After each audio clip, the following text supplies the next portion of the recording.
Hey y'all, welcome and welcome back to my channel, The Lavish Budget, where we chop it up and I try to get my finances in order. So if that's something that you're interested in, please stay tuned. You say nothing's wrong at all, baby. I say that we falling off, baby. So first I want to say hey to all my new subscribers. I'm happy to have you all here to follow me on my financial journey. I started late, I think around October, November of this year, and I'm going to continue into 2024, and hopefully I'm able to meet all my goals, and you guys can see me do that. So welcome. So as you guys can see by the title, this is going to be my 2024 financial goals video. So I got this idea originally from watching Salisa over on Beautifully Me and You. And then I came across Budget Treasure. I think her name is Jasmine. And she did her payday routine video. And they both mentioned that they got the idea from Elena over on The Organized Money. So I watched her video as well. So this is the perfect time for me to just, take that time to really write down what my financial goals are. So I will be breaking it up very similarly, almost exactly the same categories as Salisa and Elena. So I will have an income goal, a savings goal, a budget goal, a debt reduction goal, and an investing goal. So I am still a little congested, but I do not feel as bad as I did in that last video. I got all the tests, the COVID, the flu shot, well, not the flu shot, the flu test, and I don't have any. So I'm just congested, I guess, with the weather change or whatever. So I am just going to use pen, paper, nothing too fancy to write my goals down. I'm sorry if I'm a little slanted here. I do write on a slant. That is best for me. But here we are. So starting off with my income goal. So I am a teacher. I do get paid salary, so my income doesn't fluctuate much. I get paid what I get paid, and that's that. However, I do have my candles. I have my budget planner that is on Etsy, and now I'm in the process of trying to really do this YouTube thing. So my income goal for 2024 is to increase my income by 10%. So for me, that would be an additional $750 per month, right? So let's see. No, I'm gonna do purple. So yeah, I would need an additional $750 a month for the 12 months in order for me to meet my 10% increase of income. So hopefully I can do that through my Etsy, selling my candles, my budget planner, and possibly monetizing on YouTube. So next I have my savings. My last video was about the savings challenges I'm planning on doing for the year. So I do have quite a lofty goal of savings, but the most important goal that I do want to reach, regardless if I reach any other goal when it comes to saving, is that I have a 6 month of my emergency fund. So at least 6 months saved for my emergency fund. And that would be an additional, or not an additional, but that would be $8,000 total for this. And that would give me 6 months of bare minimum necessities, right? So making sure my bills are paid, food, and whatnot. So $8,000 would be where I would need to be for 6 months. So after savings is budgeting, or just my budget. So not only is this about my budget, but also holding me accountable as far as my YouTube channel will go.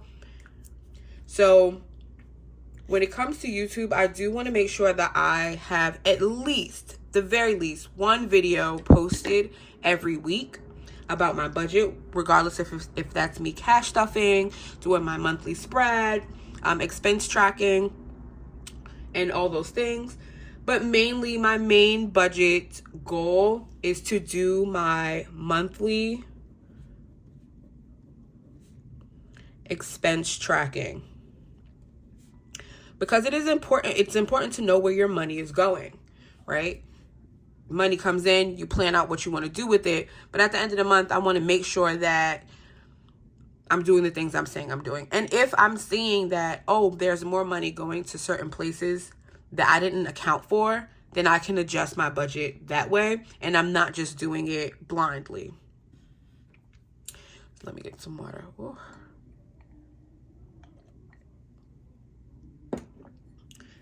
And so with that also comes with a closeout, right? I'm going to be doing a closeout. I haven't decided if I'm going to do it the paycheck closeout or if I'm just going to do a monthly closeout. So I'll see how that works out. The other part of that, and this is something I've seen on a couple of channels, but most recently the Organized Money, because I've been going through her videos and see she's like quite a planner, is to do my monthly spread, my monthly calendar spread, where I put all my bills on my calendar and then like events that are coming up, just so I can be really organized and know what I need to do. So like in December, we know Christmas comes up. So I know that is something that I need to, like, maybe I need to add more money to my binder for Christmas. And just knowing when things are happening so that I'm prepared for them. So my monthly calendar spread, right? I want to make sure that I am doing that every single month. This was followed by debt reduction. I do have some debt. I already have a debt plan. So I'm not really this is not one of the bigger things that I'm focused on, but something that I really want to do. So I don't have that much in student loan debt. I have a little over $13,000 in student loan debt, which is nothing compared to some of the debt that I've seen. But what I do want to do is by the end of the year, I want to pay an extra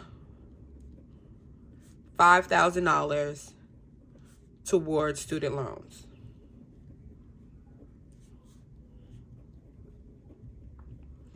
I think that will put me at a really good place as far as my student loans go. I could possibly use a savings challenge to do that, but we'll see how that happens.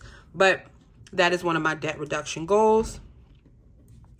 And then my other debt reduction goal is not necessarily a debt reduction goal, but it is about accumulating debt. I do want to keep my credit card utilization under 25%. And so as I've been just working on my finances, one thing that I did learn, and I think I mentioned this in a previous video, was about when to pay, and how to get your best payments or your best, what's the word I'm looking for?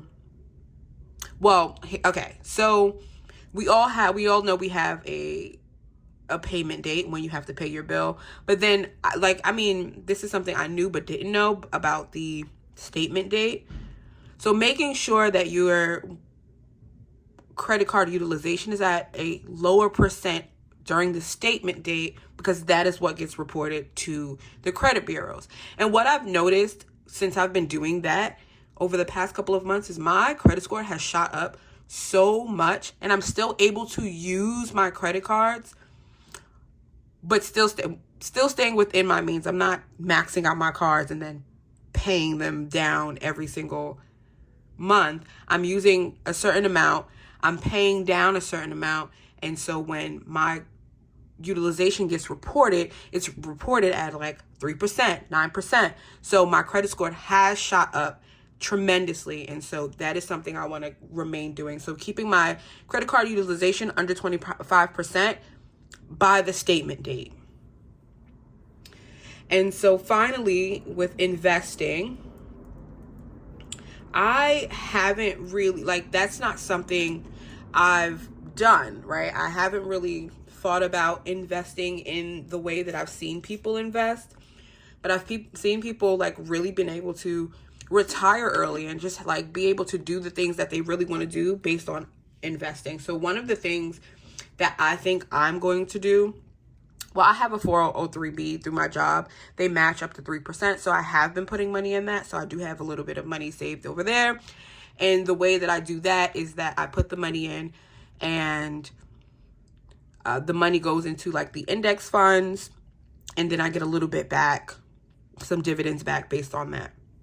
However, I do want to be just a little bit more aggressive and know more about what's going on. So I've been looking up different types of accounts that I can have, and I came across a brokerage account, which I think I'm going to use Vanguard, because they have the Vanguard index fund where you can put the money in, and you know, the money can be split between all of these different stocks, and you can get a return on that money.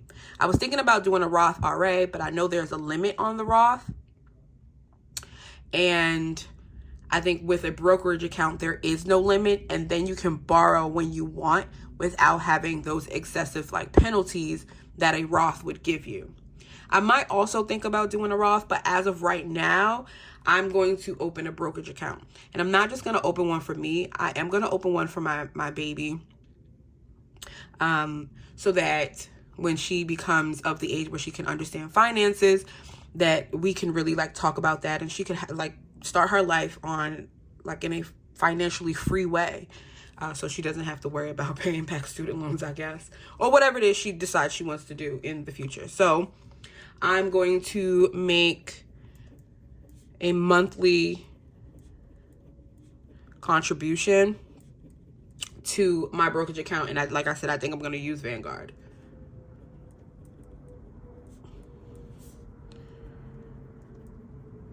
As always, do apologize for the planes in the background. They never stop. Also, it's the holidays, so people are flying all over the place. So these are my goals for 2024. And I think that if I remain consistent, I can reach all of these goals. I think the one that, I don't want to say worries me, but the one that is kind of like up in the air is the income, because I mean, there are ways to get that income, you know, but what I don't want to do is pick up a whole separate job. That is not at all what I want to do. So I'm hoping that the businesses that I do have and the ventures that I am on bring in some money so that I can have that additional money. So yeah, that's pretty much it. So that was definitely one of my shorter videos. I hope you enjoyed. I hope that this has helped you figure out what type of goals that you want to achieve. Again, something that really sticks in my head that Celisa always says is learn my process, but like don't really focus on like my amounts, but the process that I'm working on. Use my process to kind of like help you and guide you in the way that is beneficial for you and your budget and your family. So yeah, that is it. See y'all in the next one. Bye.